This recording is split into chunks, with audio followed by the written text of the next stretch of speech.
terrible night's sleep. Absolutely terrible. Run the other way. Oh, you dog bar.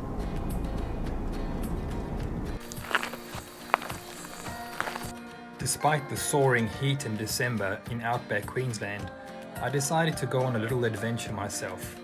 I wanted to explore the Outback. I wanted to find some beautiful national parks, do a bit of camping, find some wildlife, and in general just have a little adventure to myself. Join me on my journey.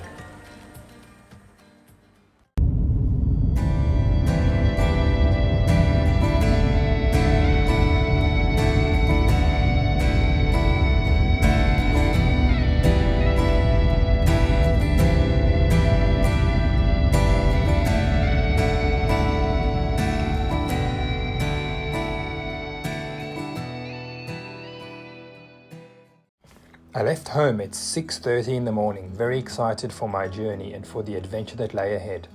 I travelled via Toowoomba, Miles, Chinchilla, through Roma, all the way up to Injune. I chose Injune as my base because it's a central location around Carnarvon National Park with close access to Acacia Valley, Expedition National Park, Lonesome National Park, and a few key campsites that I had researched previously. On my journey, I stopped in many little towns and I noticed that they have some beautiful old buildings there which tell interesting stories about the character of the town. I fancy myself a bit of a photographer and I decided to stop and take a few photos and share these with you. I hope you enjoy them.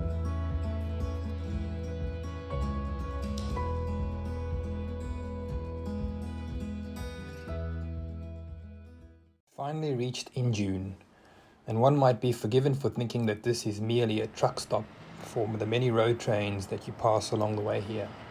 But there's actually a bit more to this place. During the First World War, land around this township was resumed for settlement by ex-servicemen under the Soldier Settlement Scheme. To service the new farming and coal mining industries, the government approved an extension of the railway from Orello to Injune in 1916. The first train arrived at the Injune railway station on the 30th of June 1920. However, the railway line was closed later in 1967.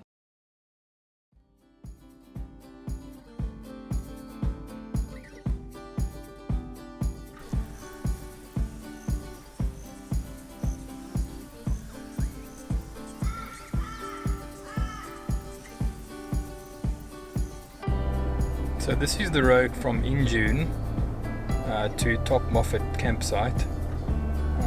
This road is just about 168 kilometers of this. Just a very long, hilly road.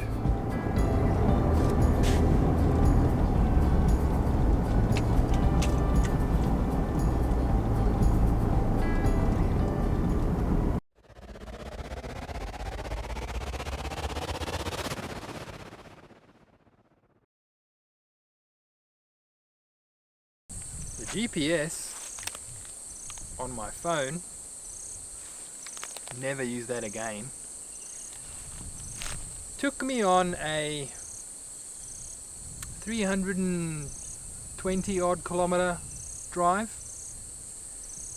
and I ended up thinking I was 17 kilometers away from my campsite. Just before sunset, perfect time to set up camp, have a nice dinner. But where did I find myself? In the middle of some lady's garden. Her garden. She had a horse float, she had a house, she had flowers, she had a cat, everything. I ended up in the middle of her yard. She told me this happens a lot. Apparently this GPS sends people there every now and then, and I'm just one of the lucky travelers. Anyway, moving on. Here I am, by the side of the road. It's not that bad actually, it's quite a pretty spot. And if I'm being optimistic and making the most of it, it's nice. It's flat, it's level, it's quiet, and it's remote. It's what I wanted. I wanted to be remote. I wanted to have some solitude, some sounds of nature, here we are.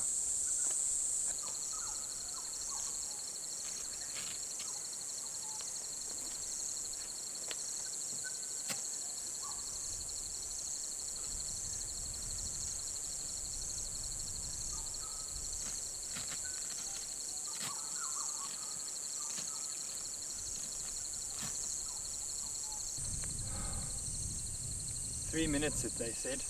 3 minutes to set up the tent. I think that's 15 minutes now. And it's skew. It's skew.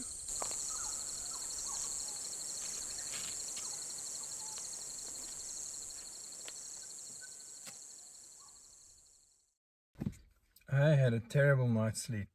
Absolutely terrible. Shocking. The tent was broken. The one end of the tent was up at an angle. So I curled up on one end of the tent where it's relatively flat. Then it was hot. Then eventually when the heat subsided, this breeze started. And the breeze started getting stronger and stronger until there was a wind. The bloody fly flap, flap, flap, flap, flap, flap, flap, flap, flap, flap, flap, flap, flap, all night. I probably had like 2 hours of solid sleep. You can see my eyes. I look like Benicio del Toro after a coke-fueled bloody machete chop-off down in Juarez, Mexico. Do I feel as happy? No, I don't. So, now today's mission is to get out of here. Find a way out to somewhere decent. Wow, look at that dust. Old mate in his Hilux doing warp speed like the Millennium Falcon. Occasionally while you're driving in the middle of nowhere you come across farmhouses.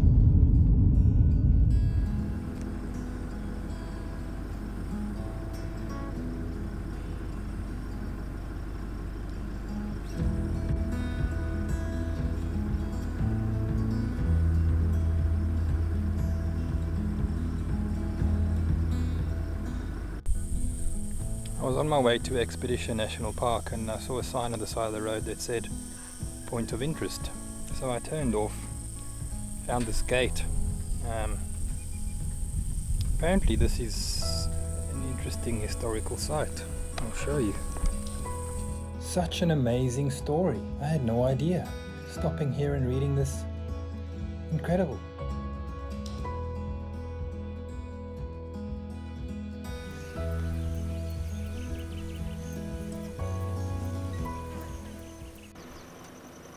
So, driving to Lake Nuga, determined to follow the road signs as per the pink-bloused farmer lady who told me my GPS was crap, and she's right. But here we have another interesting point. This sign says Lake Nuga is through there.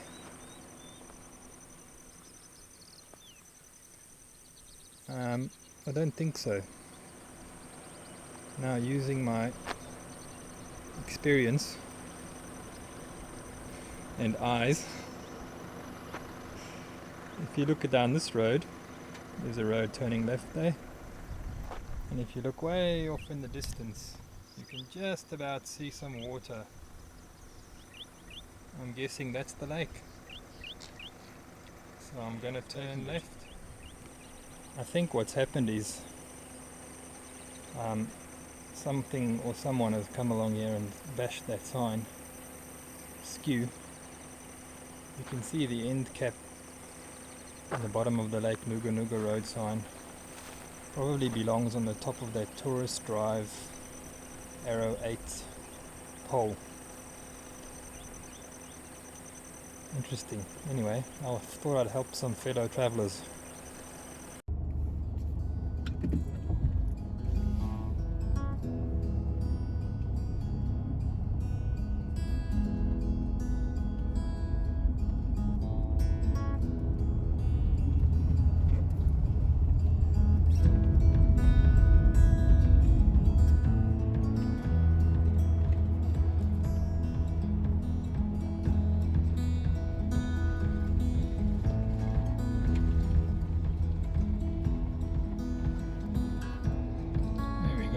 confirmation that my sign arrangement was correct.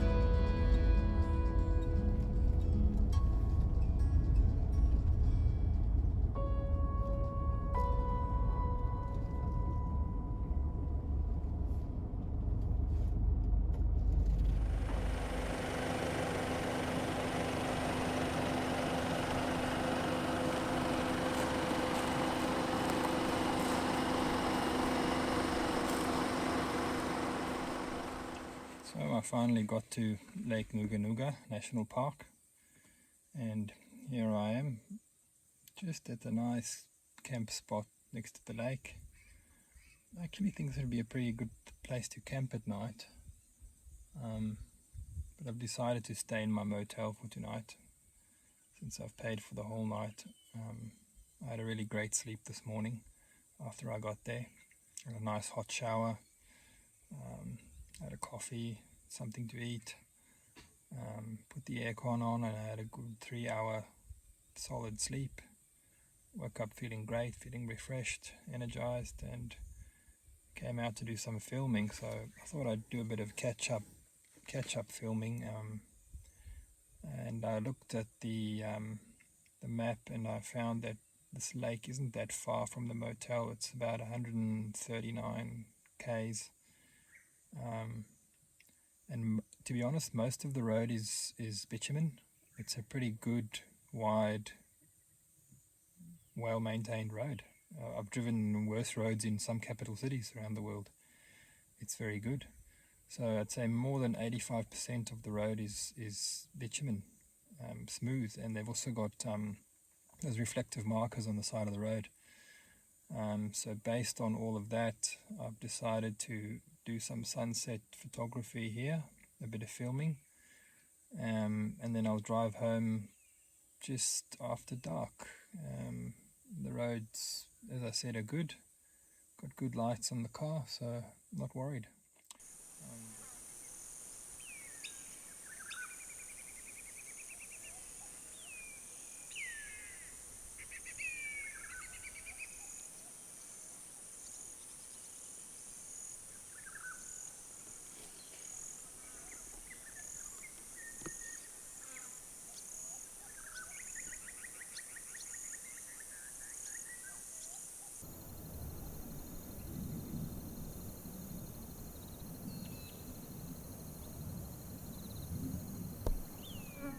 Waiting for the sun to set so I can do a bit of photography and a bit of filming. While we wait, I thought I'd give you an interesting something that happened to me at the motel I stayed at this morning. So I got into the room, and the first thing I looked at was the bed, and I noticed it's a little bit concave on the one side. So I thought, how did this happen? And then the answer came to me. All the people that come to this town, or most of the people, are travelers, and they travel alone. So like truck drivers, mine workers, you name it. And they, from what I've observed, majority of them are big, muscle-bound types that can move a fridge up the staircase by themselves. And they all seem to sleep on the right-hand side of the bed. So, and this isn't the first time I've seen this. Motels tend to have the right side of the bed is concave and flat and worn. I just don't know why they don't sleep on the other side of the bed. So that's what I did. I slept on the other side of the bed, and it's like a brand new mattress. So just a tip for all you travelers: if you're going to a motel, if you like the concave vibe, go for the right side. If you like the new feel, go for the left side. If you're a blind assassin or a prostitute looking to find someone in the middle of the night, we all got to work, we all got to make a living. They'll be on the right hand side of the bed. Yeah, something to think about.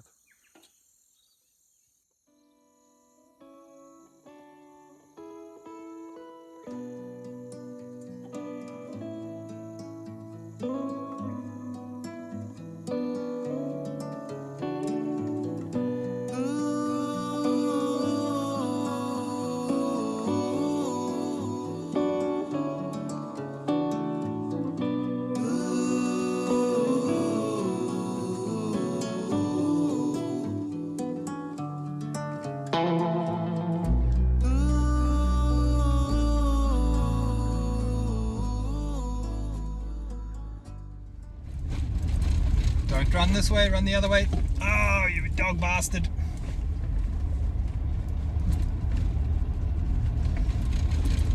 Kangaroos holding up moon chasing since whenever. Andrew was right. St. Pierre White. I need good off-road tires. Okay, goodbye Nuga Nuga. Thanks for having us.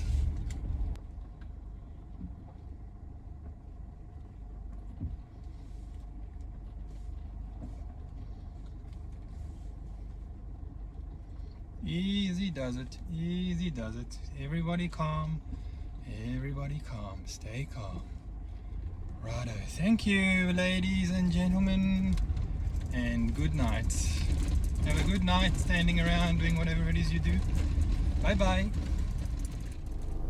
So on to the last day.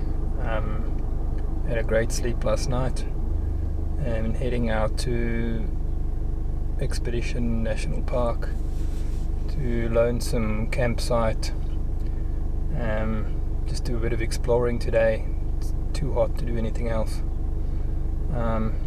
Take some photos and make some video along the way.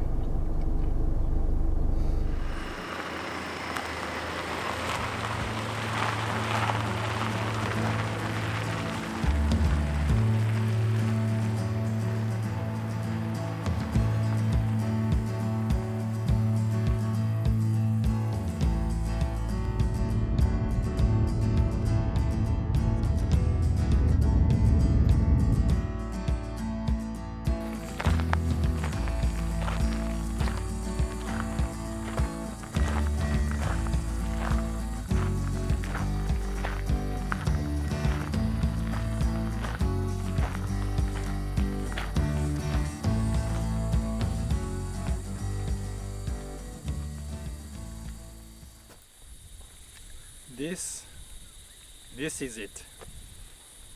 I'm so pleased I found this place. After yesterday's bitter disappointment of driving all day and finding some nice old lady in a pink blouse in the middle of her farmyard, this is what I was expecting. This is the hope that I had, driving all these kilometers through the bush, through whatever. This is what I wanted to see. Have a look. It's absolutely stunning. I can't describe it.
Looks like it could be a little bit interesting.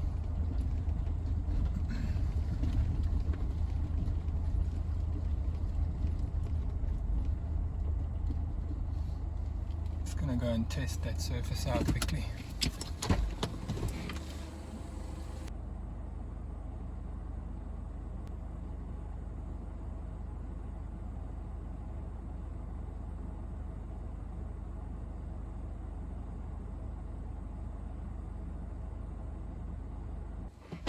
It's clay from the riverbed. So there's a thin layer of clay on top, about 1/2 inch, and then underneath there is soft powdery sand. So that's going to be interesting. I think someone came through here, through the middle there, and maybe got stuck. They tried to go through there. Looks like they reversed and went around the right hand side, which was better, so I think I'll go around the right hand side too.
This is inside Lonesome National Park.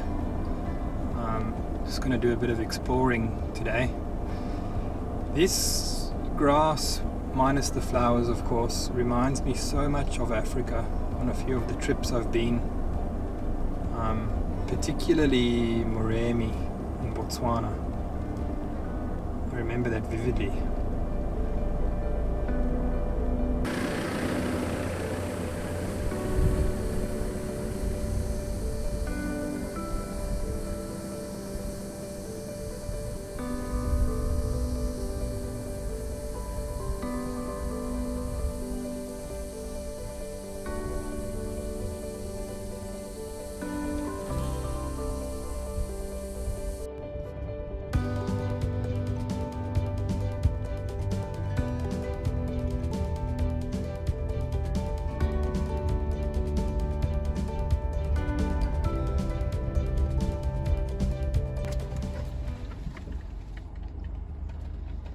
And this, my friends, I think is where the journey ends. Not game enough to go through that deep water by myself.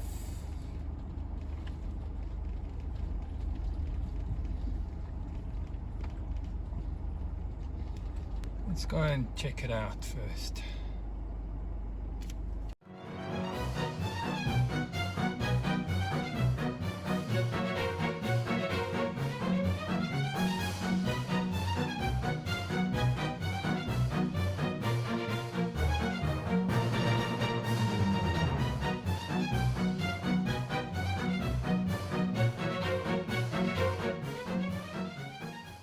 It's clay, thick, soft clay.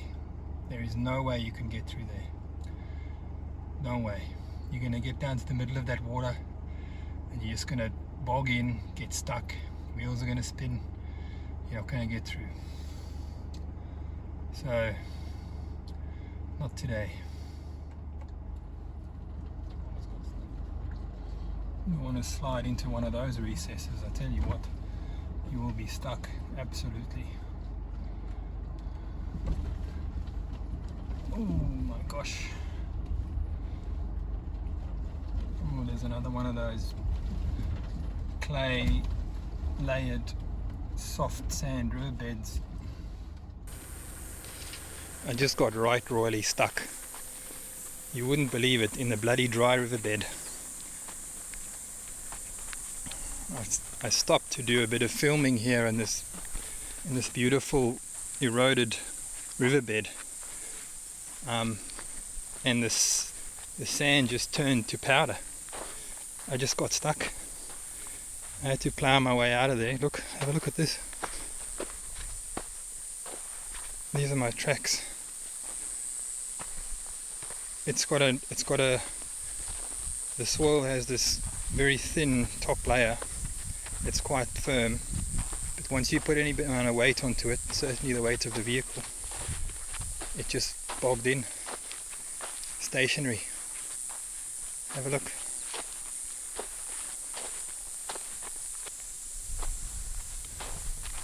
Unbelievable. Just goes to show, you never know. Always err on the side of caution and check before you go, particularly these riverbeds. Oh gosh. So what I did was I put it into full low. The wheels were spinning and I could feel it bogging down. It just started digging in. So I put the rear diff locker on, gave it a little bit of juice, a little bit more and more, and what I did was the front wheels I turned from side to side, left to right slowly, and it slowly started biting and eventually pulled me out. Oh.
Campsite is right next door to this massive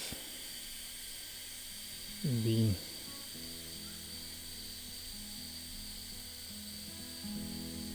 It's a beautiful view of that mountaintop.